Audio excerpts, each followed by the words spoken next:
दुनिया में ऐसी बहुत सी चीज़ें हैं जिनके बारे में जानने की हमें उत्सुकता रहती है कि ऐसा क्यों होता है।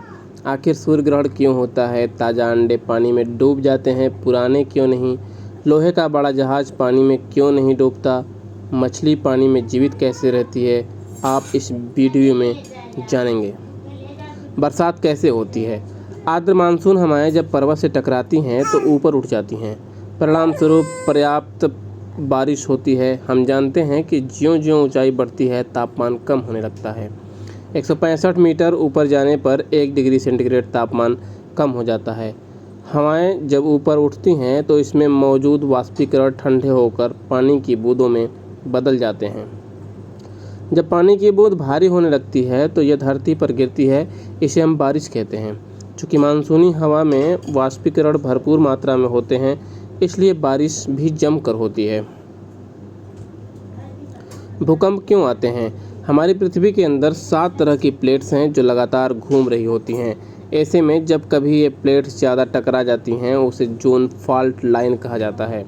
यही नहीं, ज़्यादा दबाव बनने पर प्लेट्स टूटने लगती है और नीचे की एनर्जी बाहर आने का रास्ता खोजने लगती है। पृथ्वी के नीचे इस उथल पुथल का नतीजा ही भूकंप के रूप में नजर आता है। सूर्य प्रातः और शाम के समय लाल रंग क्यों दिखाई देता है।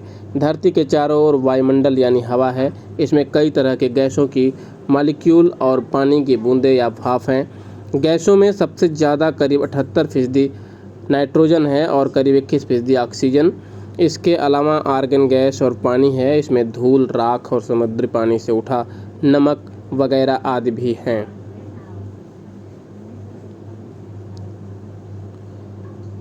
हमें अपने आसमान का रंग इन्हीं चीज़ों की वजह से आसमानी लगता है। दरअसल हम जिसे रंग कहते हैं वह रोशनी है। रोशनी वेव्स या तरंगों में चलती है। हवा में मौजूद चीज़ें इन वेव्स को रोकती हैं।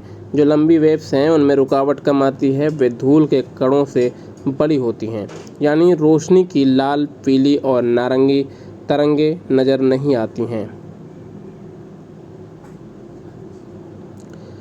पर छोटी तरंगों को गैस या धूल के कण रोकते हैं और ये रोशनी टकराकर चारों ओर फैलती है। रोशनी के वर्णक्रम या स्पेक्ट्रम में नीला रंग छोटी तरंगों में चलता है। यही नीला रंग जब फैलता है तो वह आसमान का रंग लगता है। दिन में सूरज ऊपर होता है, वायुमंडल का निचला हिस्सा ज़्यादा सघन है। आप दूर क्षितिज में देखें तो वह पीलापन लिए होता है, कई बार लाल भी होता है। सुबह और शाम के समय सूर्य नीचे यानी क्षितिज में होता है। जब रोशनी अपेक्षाकृत वातावरण की निचली सतह से होकर हम तक पहुंचती है, माध्यम ज़्यादा सघन होने के कारण वर्णक्रम की लाल तरंगें भी बिखरती हैं। इसलिए आसमान अरुणिमा लिए नजर आता है। कई बार आंधी आने पर आसमान पीला भी होता है। आसमान का रंग तो काला होता है। रात में जब सूरज की रोशनी नहीं होती वह हमें काला नज़र आता है। हमें अपना सूरज भी पीले रंग का लगता है। जब आप स्पेस में जाएं जहां हवा नहीं है, वहां आसमान काला और सफ़ेद सूरज नज़र आता है। आदमी और जानवर में से पहले कौन आया। जीवन का विकास क्रमिक रूप से हुआ है। सबसे पहले एक कोशिकीय जीव जैसे अमीबा, जीवाणु बने, उसके पश्चात बहुकोशिकीय जीव बने। जीवन का विकास पहले यानी पानी में अर्थात समुद्र में हुआ, उसके पश्चात जमीन पर हुआ। मनुष्य का विकास तो जीवन की उत्पत्ति के लाखों करोड़ों वर्ष बाद में हुआ है। हम कह सकते हैं कि जानवर मनुष्यों से करोड़ों वर्ष पहले आए हैं। चुंबक लोहे को ही पकड़ती है, अन्य धातु को क्यों नहीं पकड़ती। चुंबक लोहे को ही नहीं, हर चुंबकीय धातु को पकड़ता है, जैसे लोहा, निकेल, कोबाल्ट। इन धातुओं के परमाणु चुंबकीय क्षेत्र की उपस्थिति में इन तरह के रैखिक हो जाते हैं कि वे स्वयं चुंबक बन जाते हैं, जिसे चुंबक कहते हैं। बिजली क्यों गिरती है। आसमान में अपोजिट एनर्जी के बादल हवा से उमड़ते हैं, घुमड़ते रहते हैं। ये विपरीत दिशा में जाए हुए टकराते हैं।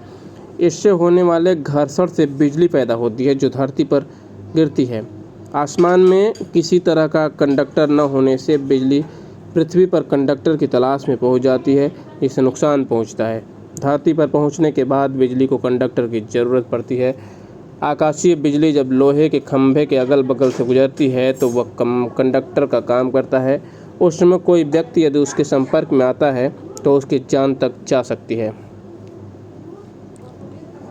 सूर्य ग्रहण क्यों होता है? पृथ्वी और सूर्य के बीच में चंद्रमा के आ जाने पर सूर्य ढक जाता है और पृथ्वी के कुछ हिस्सों पर से सूर्य का नज़र नहीं आना सूर्य ग्रहण कहलाता है।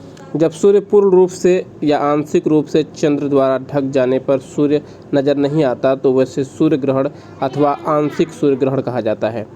ताज़ा अंडे पानी में डूब जाते हैं, पुराने नहीं, क्यों? ताज़ा अंडे पानी में डूब जाते हैं, पुराने नहीं डूबते। इसका कारण यह है कि पुराने अंडों के भीतर वायु कण बढ़ जाते हैं, इससे उसका आकार बढ़ जाता है। नमकीन पानी में अंडे तैरते हैं, इसका कारण है कि नमक मिलने के कारण पानी का घनत्व बढ़ जाता है और अंडा तैरने लगता है। मछली पानी में जीवित कैसे रहती है? सभी को जीवित रहने के लिए ऑक्सीजन की ज़रूरत होती है। मछलियों के पास विशेष अंग यानी गिल्स इसलिए होते हैं, ये उनके सिर पर होते हैं। मछलियाँ पानी के अंदर सांस लेने के लिए मुंह को खोलती है और गिल्स की तरफ पंप कर देती है। इसके बाद ये गिल्स में उपस्थित मेम्ब्रेन की मदद से पानी में उपस्थित ऑक्सीजन को सोख लेती है। इसके बाद गिल्स खोलने से पानी बाहर आ जाता है। वायु या हवा क्या है? वायु विभिन्न गैसों की मिश्रण है, जिसमें नाइट्रोजन की मात्रा सर्वाधिक 78% होती है, जबकि 21% ऑक्सीजन तथा 0.03% कार्बन डाइऑक्साइड पाया जाता है तथा शेष 9.97% अन्य गैसें होती हैं। वैज्ञानिकों के अनुमान के अनुसार पृथ्वी के वायुमंडल में करीब 6 लाख अरब टन हवा है। ऑक्सीजन क्या है? ऑक्सीजन को O2 से डिनोट करते हैं। ऑक्सीजन स्वादहीन, रंगहीन और गंधहीन गैस है। ऑक्सीजन को हम हिंदी में या इसका हिंदी नाम जारक है। हमारी पृथ्वी में अनेक ऐसे पदार्थ हैं जिससे ऑक्सीजन होती है। ऑक्सीजन वायु में स्वतंत्र अवस्था में पाई जाती है।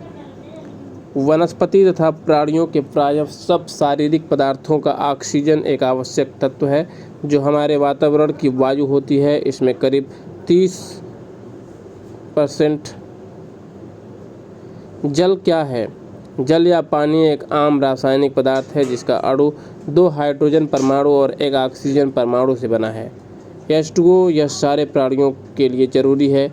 आमतौर पर जल शब्द का प्रयोग द्रव अवस्था के लिए प्रयोग में लाया जाता है। यह ठोस अवस्था, बर्फ, गैसीय अवस्था, भाप या वाष्प में भी पाया जाता है। पानी जल आत्मीय सतहों के तरल क्रिस्टल के रूप में भी पाया जाता है।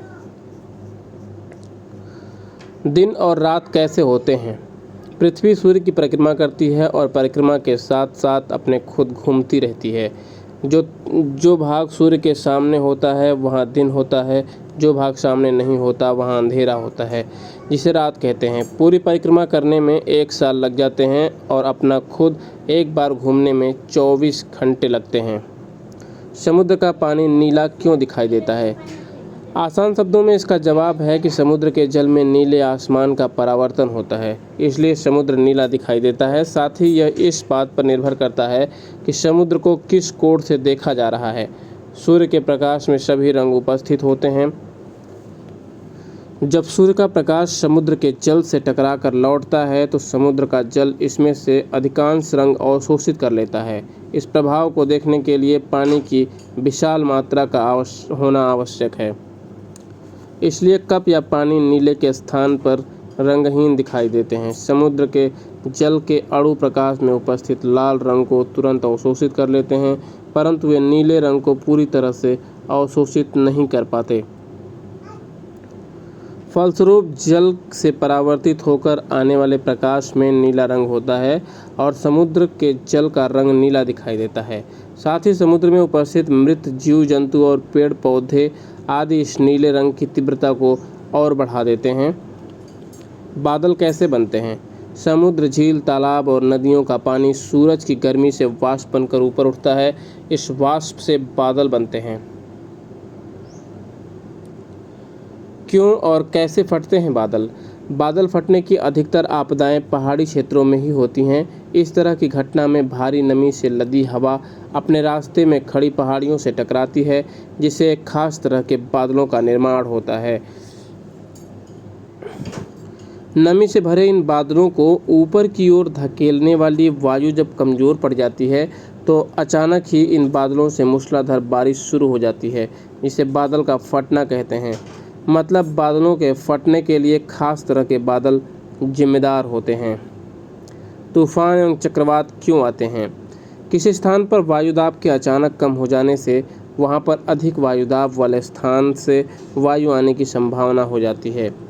आने वाली वायु की गति पर आंधी, तूफान, चक्रवात आते हैं। वायुयान के टायरों में नाइट्रोजन गैस क्यों भरी जाती है? हवा में 78% नाइट्रोजन होती है, जबकि 21% ऑक्सीजन और 1% अन्य गैसें। नाइट्रोजन से रबर को कोई नुकसान नहीं होता है, जबकि ऑक्सीजन से टायर खराब हो सकता है। ऑक्सीजन से अक्सर टायर की इलास्टिसिटी और मजबूती खो देता है। ऐसे में ऑक्सीजन रबर के कणों पर अटैक कर देती है, जिससे टायर फटने का खतरा रहता है। नाइट्रोजन ऑक्सीजन की अपेक्षा कूल होती है और रबर फ्रेंडली है। हालांकि नाइट्रोजन पूरी तरह शुद्ध नहीं होती। नाइट्रोफिल से टायर का इन्फेक्शन कम हो जाता है और वह टायर का सामान्य रहने में मदद करती है। नाइट्रोजन लंबे समय तक टायर में रह सकती है, जबकि ऑक्सीजन जल्दी बाहर निकल जाती है। अगर हमारे द्वारा दी गई जानकारी आपको पसंद आती है तो प्लीज़ हमारे चैनल को लाइक करें, शेयर करें और सब्सक्राइब करें और हमारा हौसला ऐसे ही बढ़ाते रहें। बहुत बहुत धन्यवाद।